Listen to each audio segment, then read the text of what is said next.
মানুষের সয় সম্পত্তি আত্মসাৎ করা।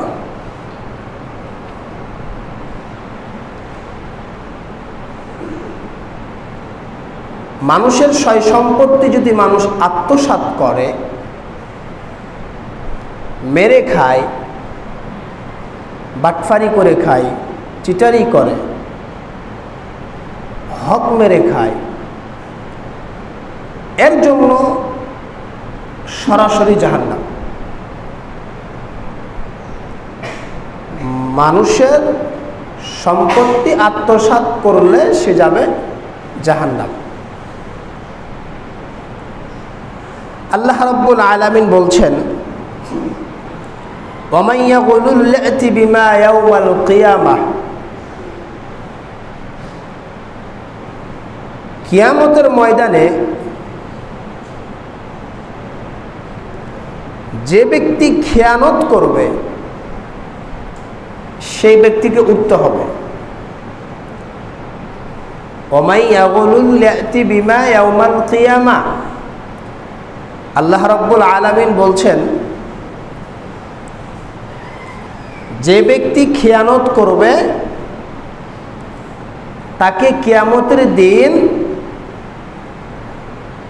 যেই জিনিসটা, জমি, টাকা, পয়সা, ধান, গম, যে কোনো জিনিস মানুষ আত্মসাৎ করে কি করে না? গম আত্মসাৎ করে, মেরে খায়। শস্য আত্মসাৎ করে, মেরে খায়। টাকা আত্মসাৎ করে, মেরে খায়। সম্পত্তি আত্মসাৎ করে, মেরে খায়, ইত্যাদি অনেক জিনিস আছে। তো আল্লাহ রাব্বুল আলামিন এখানে একটা বিষয় বলছেন, ওয়া মান ইয়াগুলুল ইয়াতি বিমা ইয়াউমাল কিয়ামাহ সুম্মা তুওয়াফা কুল্লু নাফসিম মা কাসাবাত। কিয়ামতের ময়দানে খেয়ানতকারী ব্যক্তি উঠবে। কিয়ামতের ময়দানে খেয়ানতকারী ব্যক্তি উঠবে কি জিনিস নিয়ে? যেই জিনিসটা খেয়ানত করেছে ওই জিনিসটা নিয়ে উঠবে। যদি কেউ গম আত্মসাৎ করে, খেয়ানত করে, তাহলে সে গম নিয়ে উঠবে। যদি কেউ শস্য আত্মসাৎ করে, খেয়ানত করে, তাহলে সে শস্য নিয়ে উঠবে। যদি কেউ টাকা পয়সা, জমি জায়গা, কেউ যদি জমি আত্মসাৎ করে না, আমার কথা বুঝতে পারছেন কিনা? অনেকে তো জমি আত্মসাৎ করে, একজনের জমি আরেকজন মেরে খেয়ে নেয়। তাহলে কেউ যদি একজনের জমি আরেকজন মেরে খায়, তাহলে ওই যে মেরে খেলো জমিটা, ওই জমি নিয়ে ঘাড়ে নিয়ে উঠতে হবে তাকে কিয়ামতের দিন। আল্লাহ রাব্বুল আলামিন এটাই বলছেন, যে যা করবে তাকে সে জিনিসটা নিয়ে কিয়ামতের দিন উঠতে হবে। যার যেরকম ফল সে সেরকম কর্ম কিয়ামতের দিন পাবে। রাসূল সাল্লাল্লাহু আলাইহি ওয়াসাল্লাম বলছেন, মা মিন ওয়ালিন ইয়ালি রাইয়াতান মিনাল মুসলিমিন। রাসূল সাল্লাল্লাহু আলাইহি ওয়াসাল্লাম বলছেন, কোন ব্যক্তি মুসলিমদের দায়িত্ব গ্রহণ করার পর, খুব খেয়াল করবেন, কোন ব্যক্তি যদি মানুষদের, মুসলিমদের দায়িত্ব গ্রহণ করার পর খেয়ানত করে সেই দায়িত্বের উপরে, রাসূল সাল্লাল্লাহু আলাইহি ওয়াসাল্লাম বলছেন, কেউ যদি দায়িত্ব নেয়, অনেকে আছে না যে ভাই তোমার এই জমিটা আমাকে দাও, আমি তোমার এই জমিটার দায়িত্বটা নিলাম, ভাই তোমার এই যে লোকটা দায়িত্বটা আমি নিলাম, তোমার এই সন্তানের দায়িত্বটা আমি নিলাম। বিভিন্ন জিনিসের মানুষ দায়িত্ব নেয় কি নাই না? নাই। রাসূল সাল্লাল্লাহু আলাইহি ওয়াসাল্লাম বলছেন, যে মানুষ দায়িত্ব নেওয়ার পর খেয়ানত করে, দানেগানি করে, বেঈমানি করে, রাসূল সাল্লাল্লাহু আলাইহি ওয়াসাল্লাম বলছেন, ওই খেয়ানত করা অবস্থায় যদি সে মারা যায়, তার জন্য রাসূল সাল্লাল্লাহু আলাইহি ওয়াসাল্লাম বলছেন, ইল্লা হারামাল্লাহু আলাইহিল জান্নাহ, তার জন্য জান্নাত একেবারে হারাম। কি বুঝলেন? আপনার সামনে একটি আয়াত আর একটি হাদিস বর্ণনা করছি। তাহলে কেউ যদি মানুষের সয় সম্পত্তি আত্মসাৎ করে নেয়, মারামারি করে খায়, কাটাকাটি করে নেয়, মারামারি জোরপূর্বক নিয়ে নেয়, তাহলে তাকে ওই জিনিসটা, যে জিনিসটা আত্মসাৎ করে নিল, ওটা নিয়ে তাকে কিয়ামতে উঠতে হবে। আর এই অবস্থায় যদি সে মারা যায় তাহলে তার স্থান হবে সরাসরি কোথায়? জাহান্নামে। কথা তো কঠিন। সম্মানিত উপস্থিতি, রাসূল সাল্লাল্লাহু আলাইহি ওয়াসাল্লাম বলছেন, আল্লাহ রাব্বুল আলামিন বলেন, ইন্নাল্লাহা লা ইউহিব্বুল খাইনিন, যেই ব্যক্তি খেয়ানত করে, আত্মসাৎ করে, এই ব্যক্তিকে আল্লাহ রাব্বুল আলামিন ভালোবাসেন না। আল্লাহ রাব্বুল আলামিন বলছেন, ইন্নাল্লাহা লা ইউহিব্বুল খাইনিন, যেই ব্যক্তি খেয়ানত করে, আত্মসাৎ করে, এই ব্যক্তিকে আল্লাহ রাব্বুল আলামিন ভালোবাসেন না। আল্লাহ রাব্বুল আলামিনের নবী মুহাম্মদুর রাসূলুল্লাহ সাল্লাল্লাহু আলাইহি ওয়া আলিহি ওয়াসাল্লাম তিনি বলছেন, কিয়ামতের ময়দানে যেই ব্যক্তিকে আল্লাহ রাব্বুল আলামিন রহমতের দৃষ্টি দিবেন না, আল্লাহ রাব্বুল আলামিন তিন ব্যক্তির প্রতি তাকাবেন না কিয়ামতের ময়দানে। আল্লাহ রাব্বুল আলামিন তিন প্রকার ব্যক্তির উপরে রহমতের দৃষ্টি দিবেন না, দয়ার দৃষ্টি দিবেন না, রাগান্বিত হয়ে থাকবেন। কিয়ামতের ময়দানে যদি আল্লাহ রাব্বুল আলামিন রাগান্বিত হয়ে থাকেন আমার আর আপনার উপরে, তাহলে পার হওয়ার কোনো আর সুযোগ থাকবে না। আল্লাহ রাসূল সাল্লাল্লাহু আলাইহি ওয়াসাল্লাম বলছেন, যেই ব্যক্তি এক নম্বরে হলো বয়স্ককালে যেই ব্যক্তি ব্যভিচার করেছে, সেই ব্যক্তির দিকে আল্লাহ রাব্বুল আলামিন রহমতের দৃষ্টি দিবেন না। দুই নম্বর ব্যক্তি হচ্ছে মিথ্যা শাসক। অনেকেই দায়িত্বশীল আছে, যেই দায়িত্বশীল মিথ্যা কথার উপরে চলে। অনেকেই দায়িত্বশীল আছে, যেই দায়িত্বশীল মিথ্যার উপরে চলে। অনেকেই চেয়ারম্যান আছে, যেই চেয়ারম্যান মিথ্যার উপরে চলে। অনেকেই মেম্বার আছে, যেই মেম্বার মিথ্যার উপরে চলে। অনেকেই দায়িত্বশীল আছে, যে দায়িত্বশীলরা মিথ্যার উপরে চলে। অনেকেই এমপি আছে, যে এমপিরা মিথ্যার উপরে চলে। রাসূল সাল্লাল্লাহু আলাইহি ওয়াসাল্লাম বলছেন, এই ব্যক্তিটি যদি মিথ্যা কথা অবস্থায় মৃত্যুবরণ করে, কিয়ামতের ময়দানে আল্লাহ রাব্বুল আলামিন রহমতের দৃষ্টি তার দিকে দিবেন না। তিন নম্বরে আল্লাহ রাব্বুল আলামিন বলছেন, দরিদ্র ব্যক্তি, টাকা পয়সা হালকা হয়েছে, কিন্তু হালকা টাকা পয়সা হয়ে যাওয়ার কারণে অহংকার দেখায়, ভাব দেখায়, তার পা মাটিতে ঠেকে না, এমন লোক আছে না নাই? আমার কথা বুঝতে পারছেন? আগে ছিল ফকর নিচে খাই, আর এখন হালকা একটু টাকা আল্লাহ পাক দিয়েছে, কিন্তু তার তো পরিচয় ফকর নেই, গরিব, দরিদ্র। হালকা আল্লাহ পাক দিয়েছেন, এই জন্য তার পার মাটিতে থাকেন না। দরিদ্র ব্যক্তি, অহংকারী, এই ব্যক্তিকে আল্লাহ রাব্বুল আলামিন কিয়ামতের ময়দানে রহমতের দৃষ্টি দিবেন না। সম্মানিত উপস্থিতি, যেই ব্যক্তি অহংকার দেখাবে, সেই ব্যক্তি দিকে আল্লাহ রাব্বুল আলামিন রাগান্বিত অবস্থায় তাকাবেন, রহমতের দৃষ্টি তার দিকে দিবেন না। অত্যাচারী শাসক নিকৃষ্ট ব্যক্তি, রাসূল সাল্লাল্লাহু আলাইহি ওয়াসাল্লাম বলছেন, আল্লাহ রাব্বুল আলামিন বলছেন, রাসূল সাল্লাল্লাহু আলাইহি ওয়াসাল্লাম বলছেন, যেই ব্যক্তি খেয়ানত করলো তার জন্য জান্নাত একেবারে হারাম হয়ে গেল। যেই ব্যক্তি অত্যাচার করে, মানুষের প্রতি জুলুম করে, মানুষের জিনিসপত্রকে আত্মসাৎ করে নিল, সেই ব্যক্তির জন্য কিয়ামতের ময়দান একেবারে হারাম হয়ে গেল। আত্মসাৎকারী ব্যক্তি কিয়ামতের ময়দানে বিচারের মাঠে উঠবে কিভাবে দেখেন। আল্লাহ রাসূল সাল্লাল্লাহু আলাইহি ওয়াসাল্লাম বলছেন, একটি লোক, যেই লোক খেয়ানত করবে সে কিয়ামতের দিন সেই খেয়ানত বর্জন, যেই ব্যক্তি যেই জিনিসটা খেয়ানত করেছে ওই জিনিসটাকে নিয়ে উঠবে। রাসূল সাল্লাল্লাহু আলাইহি ওয়াসাল্লাম বলছেন, আমি তোমাদের কাজের দায়িত্বশীল যাকে দিয়েছি, যেই ব্যক্তিকে আমি একটা দায়িত্ব দিয়েছি, ওই দায়িত্ব যদি ঠিকমতো পালন না করে তাহলে তার পরকাল একেবারে অন্ধকার হয়ে যাবে। আবু হুরায়রা রাদিয়াল্লাহু তাআলা আনহু বলেন, রাসূল সাল্লাল্লাহু আলাইহি ওয়াসাল্লাম বলছেন, একদা আল্লাহর নবী সাল্লাল্লাহু আলাইহি ওয়াসাল্লাম আমাদের মাঝে বক্তব্য দেওয়ার জন্য দাঁড়ালেন। একটু খেয়াল করেন। আল্লাহ রাসূল সাল্লাল্লাহু আলাইহি ওয়াসাল্লামের সাহাবী আবু হুরায়রা রাদিয়াল্লাহু তাআলা আনহু বলছেন, আল্লাহর নবী আমাদের মাঝে বক্তব্য দেওয়ার জন্য দাঁড়ালেন। আল্লাহর নবী সাল্লাল্লাহু আলাইহি ওয়াসাল্লাম বক্তব্য দিচ্ছেন খেয়ানত সম্পর্কে, আত্মসাৎ ব্যক্তির সম্পর্কে। আল্লাহ রাসূল সাল্লাল্লাহু আলাইহি ওয়াসাল্লাম বলছেন, খেয়ানতের বিষয়টি খুব গুরুত্বের সঙ্গে দেখবেন।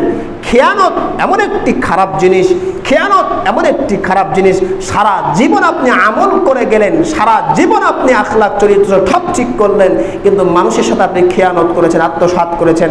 আপনার এই আমল, আখলাক চরিত্র, নামাজ, কালাম, ইবাদত, বন্দেগী কিছুই কাছে আসবে না কিয়ামতের ময়দানে, সব বাদ হয়ে যাবে।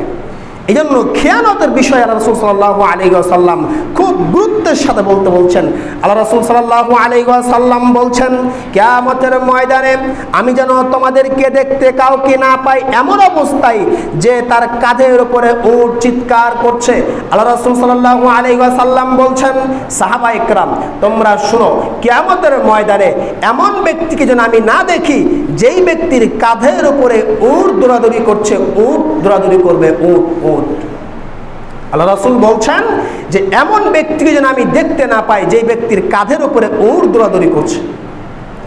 রাসূল সাল্লাল্লাহু আলাইহি ওয়াসাল্লাম বলছেন, সেই ব্যক্তি উট দৌড়াদৌড়ি করবে কাঁধের উপরে, এই ও কাঁধের উপরে উট না অবস্থায় আমার কাছে আসবে। আমি রাসূল সাল্লাল্লাহু আলাইহি ওয়াসাল্লামকে বলবেন, ইয়া রাসূলুল্লাহ, এই কিয়ামতের ময়দানে আপনি আমাকে রক্ষা করেন। রাসূল সাল্লাল্লাহু আলাইহি ওয়াসাল্লাম বলবেন, ওই দিন রক্ষা করার কোনো ক্ষমতা আমার থাকবে না, কারণ প্রত্যেকটি মানুষ ইয়া নাফসি ইয়া নাফসি করবে, সবাই চিৎকার করবে, সবাই নিজ নিজ দায়িত্বে থাকবে। ও বলবে আমাকে বাঁচাও, ও বলবে আমাকে বাঁচাও। খেয়ানতকারীর ব্যক্তির সহযোগিতা আমি নবী করতে পারবো না। রাসূল সাল্লাল্লাহু আলাইহি ওয়াসাল্লাম বলছেন, আল্লাহ রাসূল সাল্লাল্লাহু আলাইহি ওয়াসাল্লাম বলছেন, এ সাহাবায়ে কেরাম শুনো, কিয়ামতের ময়দানে আমি যেন ওই ব্যক্তিকে দেখতে না পাই যেই ব্যক্তিটি সামান্য মানুষের জমি জায়গা মেরে খেয়েছে, এই জমি জায়গা, টাকা পয়সা ইত্যাদি, মানুষের মনে কষ্ট দেওয়া ইত্যাদি নিয়ে কিয়ামতের ময়দানে ঘাড়ের উপরে দিয়ে দৌড়াদৌড়ি করবে। আপনি যদি কারো জমি জায়গা মেরে থাকেন, কারো যদি আত্মসাৎ করেন, টাকা পয়সা নিয়ে থাকেন, কাউকে যদি মনে কষ্ট দিয়ে থাকেন, আল্লাহ রাসূল সাল্লাল্লাহু আলাইহি ওয়াসাল্লাম বলছেন, এই ব্যক্তিটি জমি জায়গা মারার কারণে সমস্ত জমি জায়গাগুলো কিয়ামতে ঘাড়ে নিয়ে দৌড়াদৌড়ি করবে। ঘাড়ে কি সম্ভব? রাসূল সাল্লাল্লাহু আলাইহি ওয়াসাল্লাম বলছেন ঘাড়ে নিয়ে দৌড়াদৌড়ি করবে। এই যে জমি জায়গা ঘাড়ে নিয়ে দৌড়াদৌড়ি করবে, দৌড়াতে দৌড়াতে রাসূল সাল্লাল্লাহু আলাইহি ওয়াসাল্লামের কাছে যাবে, গিয়ে বলবে, আল্লাহ রাসূল আপনি আমাকে রক্ষা করেন, আপনি ছাড়া কেউ পারবে না। আল্লাহ রাসূল সাল্লাল্লাহু আলাইহি ওয়াসাল্লাম বলবেন, এই যে ঘাড়ে কি এগুলা? কয় আমি আত্মসাৎ করেছিলাম, কয় আমার কোনো ক্ষমতা নাই, মানুষের হক তুমি মেরে খেয়েছো, মানুষের মনে দুঃখ দিয়েছো, মানুষের মনে কষ্ট দিয়েছো, মানুষকে তুমি অপমান অপদস্থ করেছো, মানুষকে মানুষ মনে করোনি, একটু ক্ষমতা পাওয়ার কারণে মানুষকে হেয় তুচ্ছ করেছো, হালকা একটু ক্ষমতা আসার কারণে মানুষকে তুমি মারধর করেছো, হালকা একটু ক্ষমতা আসার কারণে সয় সম্পত্তি মেরে খেয়েছো, হালকা একটু ক্ষমতা আসার কারণে টাকা পয়সা মানুষের কাছ থেকে মেরে খেয়েছো, গরিবকে গরিব মনে করনি, বড়লোককে বড়লোক মনে করনি। তাহলে এদেশের মাটিতে আপনি খেয়াল করে দেখেন কতটা মানুষ নেই প্রশাসন আছে, কয়জন মানুষ হাদিসের অনুযায়ী চলছে, যতগুলো মানুষ দায়িত্ব নিয়ে আছে, যতগুলো মানুষ দায়িত্ব নিয়ে আছে, ছোট থেকে নিয়ে বড় পর্যন্ত প্রত্যেকটি মানুষ অত্যাচারী, প্রত্যেকটি মানুষ জালেম অবস্থায় আছে। এই সব মানুষগুলো যদি আত্মসাৎকারী অবস্থায় মারা যায়, এই ব্যক্তি সবাই জাহান্নামে যাবে। এটা রাসূল সাল্লাল্লাহু আলাইহি ওয়াসাল্লাম বলছেন। তাই তো রাসূল সাল্লাল্লাহু আলাইহি ওয়াসাল্লাম বলছেন, যখন তোমাদের ঘাড়ের উপর একটা দায়িত্ব চাপিয়ে দেওয়া হয়, তোমরা বলো এই দায়িত্ব আমরা নিব না। রাসূল বলছেন, যখন তোমাদের ঘাড়ে দায়িত্ব চাপিয়ে দেওয়া হয়, তোমরা বলো এই দায়িত্ব আমি নিব না। কেন? এই দায়িত্ব আমার দ্বারা সম্ভব নয়। কেননা যখন তুমি দায়িত্ব নাও, তখন তোমার সারা পৃথিবী চালাতে হবে। তখন মনে হচ্ছে যারা ইমানদার মানুষ তারা চোখ দিয়ে বড় করে পানি ফেলবে যে এই দায়িত্ব আমি চালাতে পারবো কি পারবো না। ওর পা ধরে, ওর হাত ধরে বলে, ভাই এই দায়িত্ব আমাকে দিও না। ওর হাত ধরে বলে, ভাই এই দায়িত্ব আমাকে দিয়েন না। ওর পা ধরে বলে, ভাই এই দায়িত্ব আমাকে দিয়েন না। আর আমাদের এলাকার মানুষ, আমাদের সমাজের মানুষ, আমাদের দেশের মানুষ দায়িত্ব নেওয়ার জন্য লাঠি পিটা করে, কাটাকাটি করে, মারামারি। কোন যুগে বসবাস, কোন জেলায় বসবাস, কোন দেশের মানুষ বসবাস, কেমন ভাবে থাকবেন, ঈমান নিয়ে টিকা বড় দায়। ঈমান নিয়ে বসবাস করা খুবই কষ্টকর। সম্মানিত উপস্থিতি, এই যে হাদিসগুলো রাসূল সাল্লাল্লাহু আলাইহি ওয়াসাল্লামের বর্ণনা, হাদিসগুলো আপনার সামনে বলছি। এখনকার যারা দায়িত্ব নিয়ে আছে, আর এই হাদিসের সাথে এদের সাথে মিলান তো দেখি, একটা মিল আছে কিনা, এদের সাথে মিলান না, একটা মিল আছে কিনা। আরে সামান্য একটা পাতি নেতা, যার কোনো দামই নাই, তার স্ত্রীর কাছে কেউ দাম পায় না, সে নাকি বড় নেতা, দায়িত্বশীল হয়ে বসে আছে। তার ঝাড়ি থামানো যায় না, তার গরম থাকানো যায় না, তার গরমে থাকাই যাচ্ছে না এলাকায়। কয় কি, কয় আমি বড় নেতা। তুমি মরে দেখো তোমার কি অবস্থা হয় কিয়ামতের ময়দানে। এই দুনিয়াটা স্থায়ী না ক্ষণস্থায়ী? বলেন না, স্থায়ী না ক্ষণস্থায়ী? তাহলে এই দুনিয়ায় ক্ষণস্থায়ী, যেটা স্থায়ী দুনিয়া সেটার জন্য মাথা ঘামান না কেন?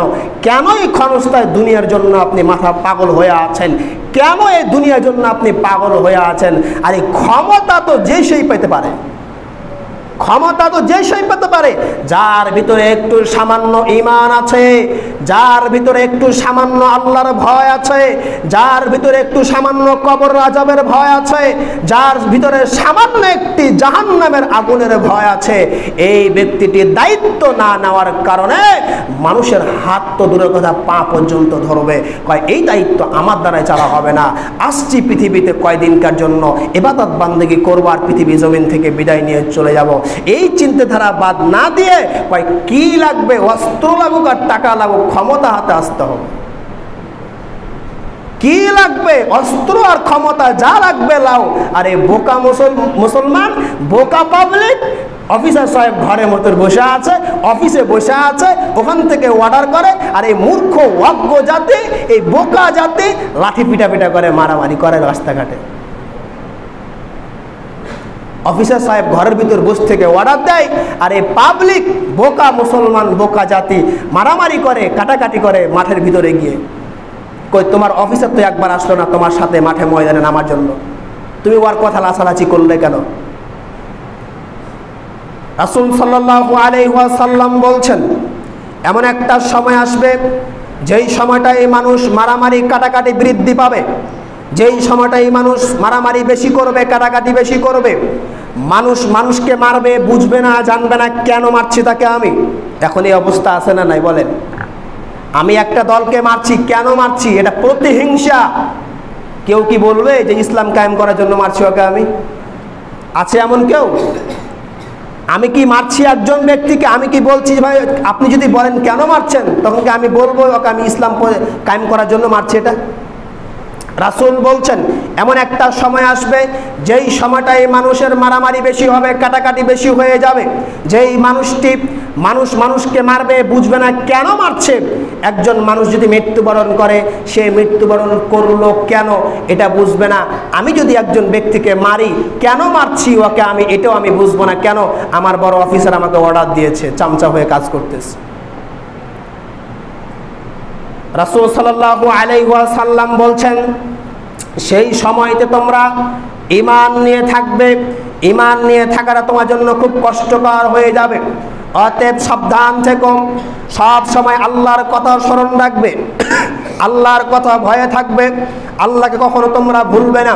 কারণটা হলো, যার ভিতরে আল্লাহর বিন্দুমাত্র ভয় আছে সেই ব্যক্তি কখনো অন্যায় কাজ করতে যাবে না।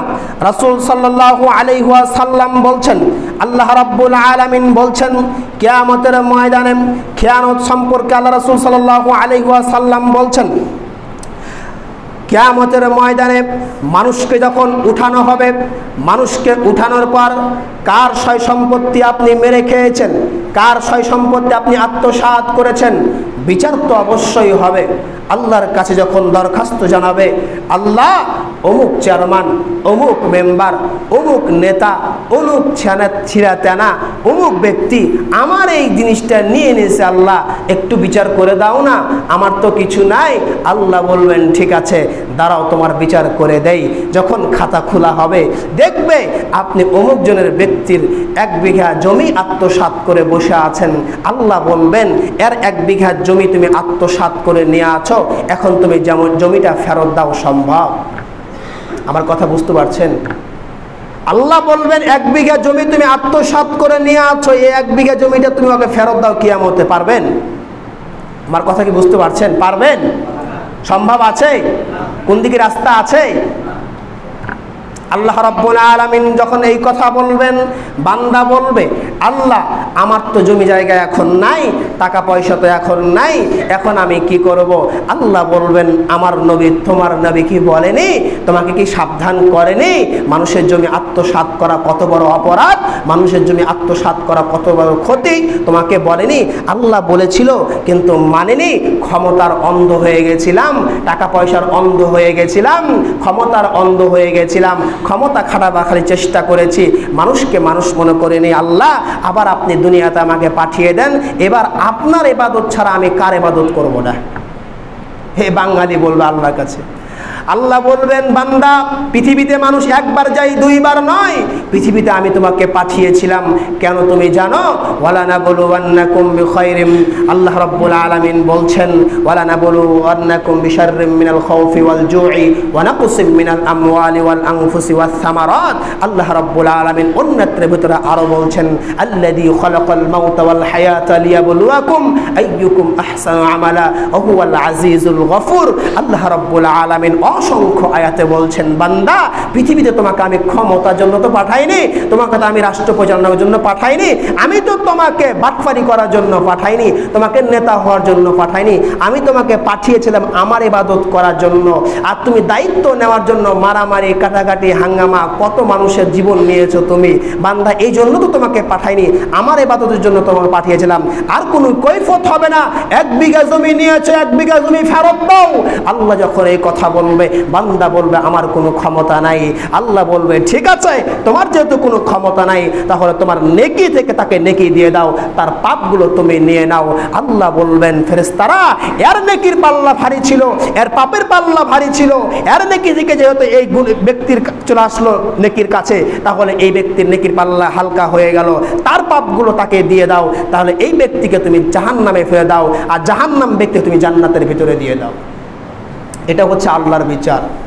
এখন বলেন কার কয় টাকা মেরে খেয়েছেন? এখন বলেন কার কয় শতক, কার কয় হাত জায়গা মেরে খেয়েছেন? আপনি বলছেন 1 বিঘা, হুজুর আপনি বললেন 1 বিঘা 10 কাঠা, 1 কাঠা না। আপনি যদি সুতা বুঝেন, সুতা সুতা ধাগা ধাগা, এই যে কুনি কুনি আছে না, এই যে কুনি কত বড়, এই কুনিটা কেটে পাক মারলে আর খুঁজে পাওয়া যাবে না। কিন্তু আল্লাহ রাব্বুল আলামিনের নবী বলছেন এই কুনি পরিমাণ যদি কেউ আত্মসাৎ করে, জমি হোক, টাকা হোক, ধান হোক, শস্য হোক, গম হোক ইত্যাদি যা কিছু হোক না কেন, এই কুনি সম পরিমাণ যদি কেউ আত্মসাৎ করে, এই কুনি সম পরিমাণ নিয়ে কিয়ামতে তাকে উঠতে হবে। তাহলে যে চেয়ারম্যান আর যে মেম্বার জমি জায়গা টাকা পয়সা গম আর শস্য মেরে খেয়েছে, ওকে বলেন কি অবস্থা হবে? আর ওই যে মেম্বার হয়ে বসে আছে, ওই মেম্বারকে বলেন কয়জনের আপনি কয়জনের হক মেরে খেয়েছেন, কিয়ামত আর কি অবস্থা হবে? ওই যে চেয়ারম্যান বসে আছে, ওই চেয়ারম্যানকে বলেন যে কয়জনের হক মেরে খেয়েছে, আর কি অবস্থা হবে? ও কয় টন যে চাল মেরেছে ও আল্লাহ ভালো জানে। সম্মানিত উপস্থিতি, নিজেকে সচেতন করেন, নিজেকে সাবধান করেন, নিজেকে আল্লাহর ভয়ের পথে নিয়ে আসেন। দায়িত্ব নিয়ে কি করবেন? দায়িত্ব নিয়ে কি করবেন? মানুষ যদি আপনাকে চাপিয়ে দেয়, মানুষ যদি বলে যে না আপনাকে নিতে হবে, সেটা ভিন্ন কথা। রাসূল সাল্লাল্লাহু আলাইহি ওয়াসাল্লাম বলছেন মানুষ যখন দায়িত্ব চেয়ে নেয় ওই দায়িত্বতে বরকত থাকে না, আর মানুষ যখন দায়িত্ব 10টা মানুষ চাপিয়ে দেয় ওই দায়িত্বের ভিতরে আল্লাহ ডাইরেক্ট সাহায্য করে।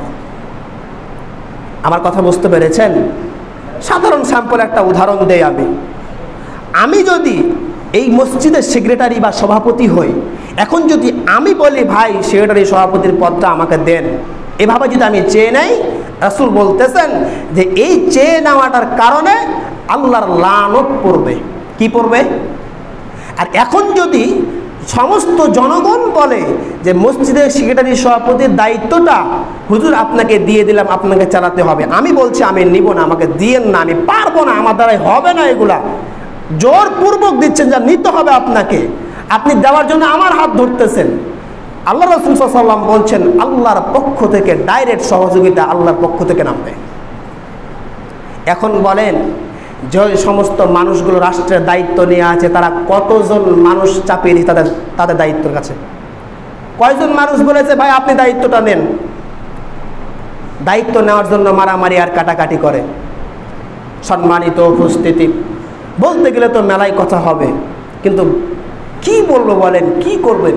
এই জন্য আপনাদেরকে সচেতন করি, আপনি গরিব মানুষ, দিনমজুরি একজন মানুষ, সারাদিন আপনি খাটেন 500 টাকা, ওই নেতাগিরি করতে যায়েন না। আপনার নেতা একটু ফোন দিয়েছে, আপনার মন্ত্রী সাহেব দিয়ে বলে যে বাবা তুমি আমার পাশে থাকবে, যা কিছু সহযোগিতা আমি করব, তুমি খালি আমার পাশে থাকবে।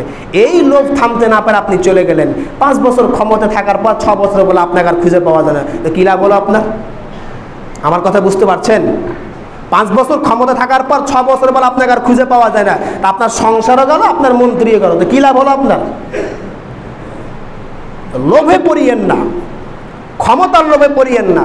কোনো নেতা যদি আপনাকে বলে আপনি আসেন আমার পাশে থাকেন, আপনি বলবেন আমি ভালো আছি, দিন 500 টাকা খাটি, 10 টাকা মসজিদ মাদ্রাসায় দান করি, 400 টাকা থেকে 400 টাকা আমার সংসারে বউ বাচ্চা যা আছে সবার পিছনে আমি খরচ করি, এইভাবে আমার দিন আলহামদুলিল্লাহ ভালো যাচ্ছে। এইভাবে আপনি তাকে বুঝান। সম্মানিত উপস্থিতি, অতএব আল্লাহকে ভয় করেন।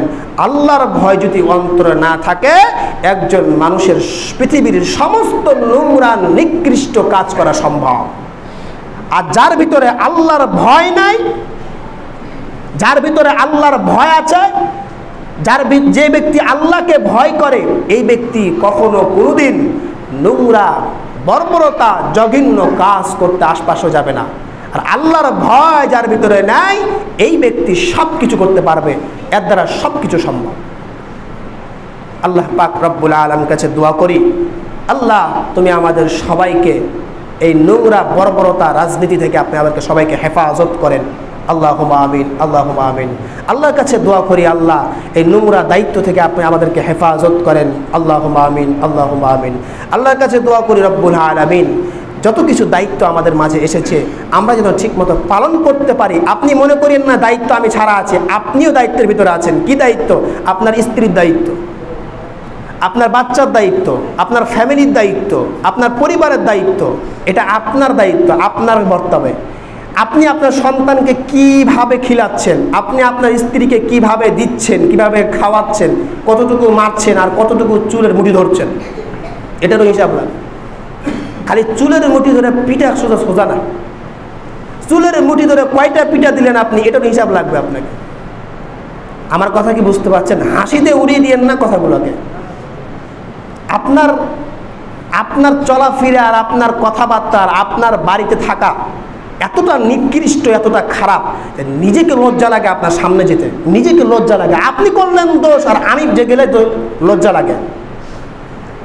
এই জন্য আপনার স্ত্রীর দায়িত্ব আপনার কাছে। আপনার স্ত্রীর প্রতি কতটা অত্যাচার করেছেন, এটারও হিসাব কিয়ামত আপনাকে দিতে হবে। আপনার স্ত্রীকে আপনি ঠিকমতো খাওয়া দিচ্ছেন না, দেন না, কাপড় ধুরি দিচ্ছেন না, দেন না, এটারও হিসাব কিয়ামত আপনাকে দিতে হবে। এই জন্য প্রত্যেকটি মানুষ দায়িত্বের ভিতরে আছে, দায়িত্বের ভিতরে প্রতিটা মানুষ আছে। এই জন্য দায়িত্ব কি জিনিস আপনাকে আগে বুঝতে হবে। দায়িত্ব ছাড়া কেউ নাই এই পৃথিবীতে। আল্লাহ পাক রব্বুল আলামিন আমাদের সবাইকে সঠিকটা বোঝার তৌফিক দান করুক। আল্লাহুম্মা আমিন, আল্লাহুম্মা আমিন। সুবহানাকা আল্লাহুম্মা ওয়া বিহামদিকা আশহাদু আল্লা ইলাহা ইল্লা আনতা আস্তাগফিরুকা।